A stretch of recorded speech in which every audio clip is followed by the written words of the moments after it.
नमस्कार मित्रांनो, right medicine advice या यूट्यूब चॅनलवर आपलं स्वागत आहे.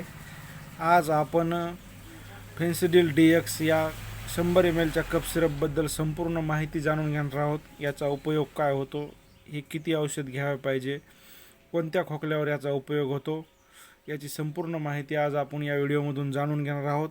तरी व्हिडिओ शेवटपर्यंत पहा. आपल्या चॅनलवर जर नवीन असाल तर चॅनलला सबस्क्राईब करा आणि बेल आयकॉनला क्लिक करा, कारण संपूर्ण व्हिडिओ पाहिल्यानंतर तुम्हाला याची संपूर्ण माहिती भेटणार आहे. फेन्सिडिल DX हे सिरप अबॉट कंपनी तयार करते.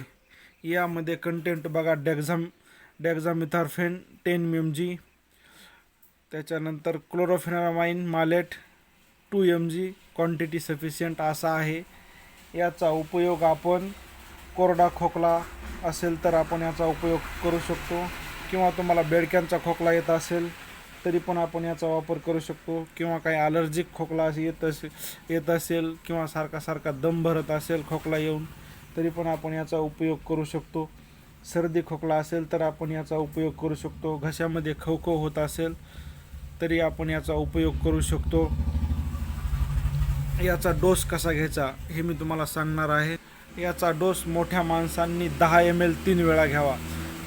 औषध हे कधीही म्युझरिंग कॅपनेच घ्यावे, कारण औषध म्युझरिंगनं कॅपने घेतल्यावर हवे तेवढे औषध घेता येते आणि ॲक्युरेट डोस भेटतो.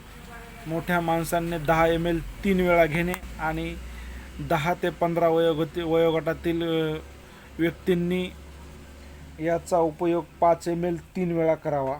याचे साईड इफेक्ट किंवा दुष्परिणाम होतात. तुम्हाला औषध घेतल्यानंतर उलटी होऊ शकते, किंवा चेहऱ्यावर अंगावर रॅशेस पडू शकतात, किंवा काही प्रमाणात झोप येऊ शकते, किंवा काही ॲलर्जिक परिणाम, अंग खाजवणे किंवा डोळे लाल होणे असे आढळून येऊ शकतं. तर असं काही जाणवल्यास तुम्ही डॉक्टरांचा सल्ला घ्या किंवा डॉक्टरांशी संपर्क साधा. कोणतंही औषध घेण्यापूर्वी डॉक्टरांचा सल्ला घ्या. सल्ल्याशिवाय औषध घेणं हे शरीरासाठी हानिकारक ठरू शकते. आणि ही माहिती कशी वाटली ही कमेंट बॉक्समध्ये कळवा आणि आपल्या चॅनलला सबस्क्राईब करा. थँक्यू.